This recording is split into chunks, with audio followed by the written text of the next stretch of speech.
Bienvenue sur la chaîne de Jojo Wrestling. Si tu ne t'es pas encore abonné, s'il te plaît abonne-toi parce que voilà l'Ardim il va me casser les couilles.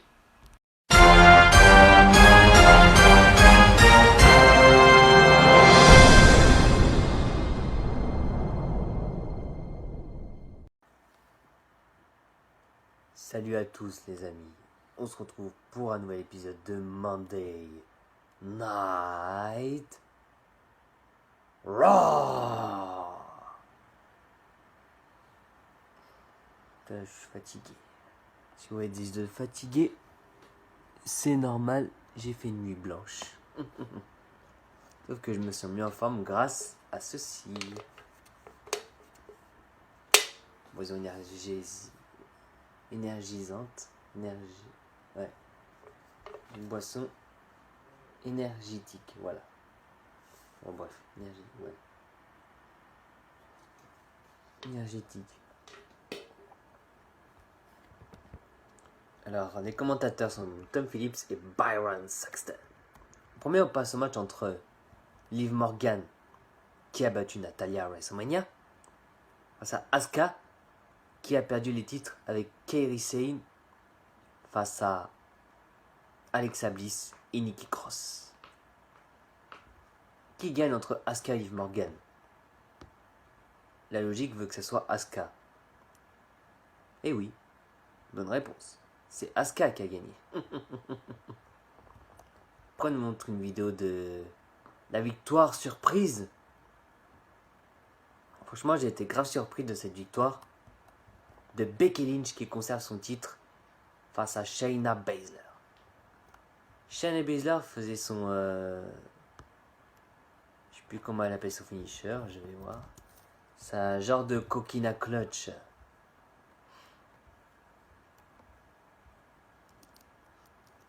Ça... Kirifuda clutch, voilà.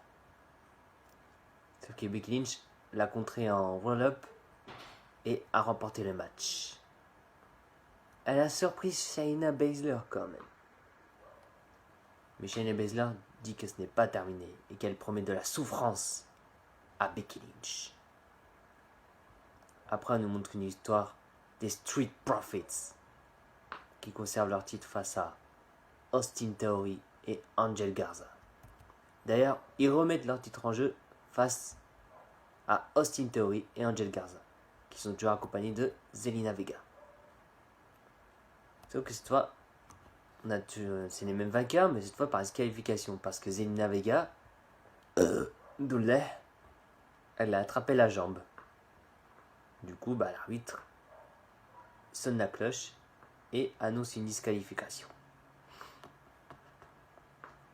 Après, Zelina Vega lui porte un coup de pied à Montesford. Et là, je me suis dit, est-ce que Bianca Belair va intervenir comme à WrestleMania? Oui, elle a intervenu à WrestleMania. Ce soir à Raw. Et elle a fait un spinebuster à Vega. Et après, les Street Profits, ils expulsent Garza et Tori Doing. Il y a Belair qui dit que la BXT est maintenant dans le roster de Raw. Comme vous pouvez le voir sur le site, ou même sur l'application WWE, Bianca Belair a été officiellement ajoutée du côté de Monday Night Raw. Ce qui fait qu'elle ne fait plus partie de NXT, mais bien du main roster. Du coup, ça nous emmène un match entre Zelina Vega et Bianca Belair. Franchement, j'espère que la WWE vont envoyer du lourd avec Bianca Belair. Genre, qu'il la fasse beaucoup gagner, même qu'elle gagne des titres, ça serait bien. Parce que moi, je l'aime bien, Bianca Belair. Avec sa grosse stress là, ça lui donne un charisme quand même. Enfin, moi, je trouve que ça lui donne un charisme. Après, est-ce que vous pensez la même chose? Je ne sais pas. Moi, en tout cas, je le pense. Du coup, ce qui nous amène au 6-man tag team match, qui est remporté par les Street Profits et Bianca Belair. Grâce à Bianca Belair qui fait son KOD sur Vega. Après, on présente une vidéo de l'interview de Bobby Lashley après son match.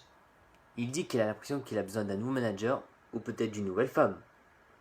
Il veut plus de Lana. Il veut plus de Lana.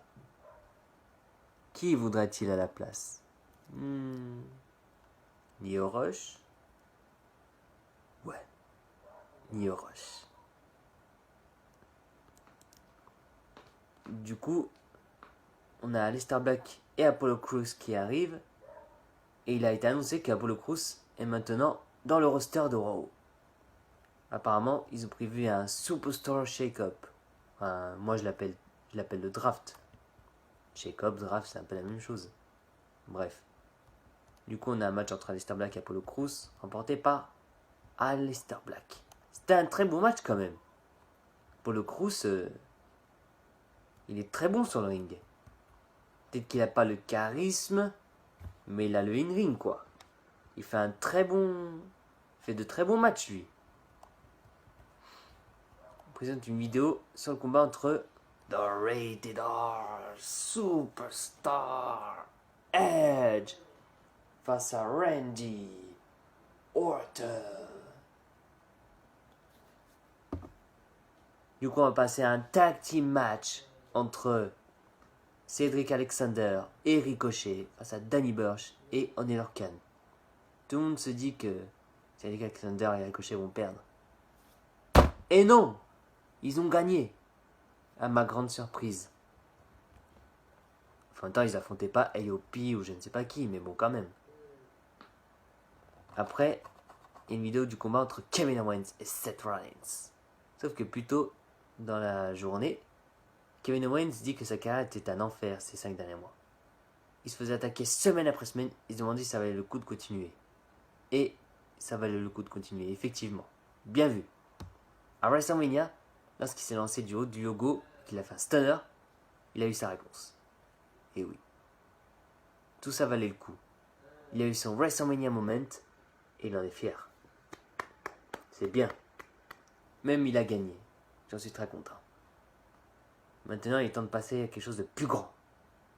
Ou peut-être que Seth Rollins veut un stunner de plus. Enfin, il mériterait plus qu'un stunner même. Mais au final, il va continuer de se battre.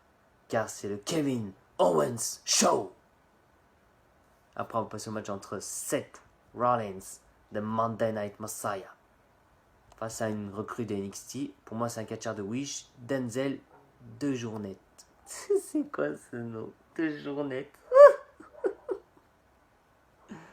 Ce qui nous fait que le vainqueur, c'est Seth Rollins. Il lui fait un stomp pour compte de 3 en moins de 2 minutes. C'est vite fait. Et après, on a le retour de Nia Jax face à Deonna Purrazzo, apparemment une de NXT, mais pour moi c'est une de Wish, encore une fois. Arrêtez de nous mettre des catcheurs de Wish, bordel de merde. Mettez des vrais catcheurs de Raw. Et arrêtez de nous faire chier avec ces catcheurs de Wish, wesh. Attends, j'achète Nia Jax sur Wish, j'obtiens Deonna Purrazzo, c'est bon. Sauf qu'à la fin du match, Nia Jax remporte le match avec un Samoan Drop et un DDT cette fois. Je pose une vidéo sur pour moi, celui qui a été le meilleur match de WrestleMania. Le Boneyard match entre The Undertaker et The Phenomenal AJ Styles. Et après, on passe au match entre Humberto Carrillo face à Brandon Vink. Humberto Carrillo. Brandon Vink, ça va. Il est puissant et a l'air bon. C'est pas un catcheur de Wish. Ça peut même être le futur. Hein. On verra bien. Après, on présente une vidéo du match entre celle qui a remporté le NXT Women's Championship, The Queen, Charlotte Flair, wouh, qui a remporté le match face à Rhea Ripley. Charlotte dit que lorsqu'elle était petite, son père lui disait que l'homme faisait le costard, et non le contraire. Pareil pour un titre. C'est la femme qui fait le titre. Elle est une two-time NXT Women's Champion. On présente une vidéo du match entre Brock Lesnar, qui a perdu le titre face à Drew McIntyre. Il dit qu'il est enfin devenu, qu'il a remporté le titre et qu'il est le nouveau champion de la WWE. Et qu'à chaque F5, il devenait plus déterminé à remporter le match. Après, il y a la musique du Big Show qui arrive sur le ring. Big Show a dit que McIntyre l'a fait. Il a main eventé WrestleMania et est devenu champion. Il nous a montré de grand, mais he's not a giant. McIntyre dit qu'il le voit venir. Big Show dit qu'il le fait et que McIntyre ne sait rien. Il ne le challenge pas pour un combat Money in the Bank. Quel est le problème? Les deux sont prêts. Pourquoi? Alors, no why, ring the bell. Why not ring the bell? McIntyre dit qu'il est vêtu en catcheur car il vient de terminer un match juste avant. Je ne sais pas pourquoi Big Show est prêt. Big Show dit qu'il voit de la peur dans les yeux de McIntyre. McIntyre dit que ce n'est pas son premier jour. Et qu'il vient de remporter le titre. C'est que Big Show veut le pousser dans ses derniers retranchements. Il va peut-être longtemps pour que Show puisse comprendre. Show ne pourra rien lui dire qui le convaincra de se battre ce soir. Big Show le gifle. Bah, il l'a giflé. Du coup, McIntyre accepte le combat. Il a défendu son titre. Il l'a pas défendu à Raw. Là, ça nous montre qu'il a défendu à WrestleMania juste après sa victoire contre Brock Lesnar. Il défend ce titre contre le Big Show. Et c'est qu'il remporte Drew McIntyre. Big Show lui a fait un chokeslam quand même, mais il a résisté. Après, Big Show était prêt pour son KO Punch. Boom! Sauf que McIntyre l'a esquivé. Oh, Claymore Kick pour le compte de 3. Et le vainqueur Drew McIntyre qui conserve son titre. Et ça se termine avec une célébration du nouveau et toujours champion. Et c'est la fin de ce Raw. J'espère que ça vous aura plu. On se retrouve à la prochaine fois pour un épisode de Friday Night SmackDown.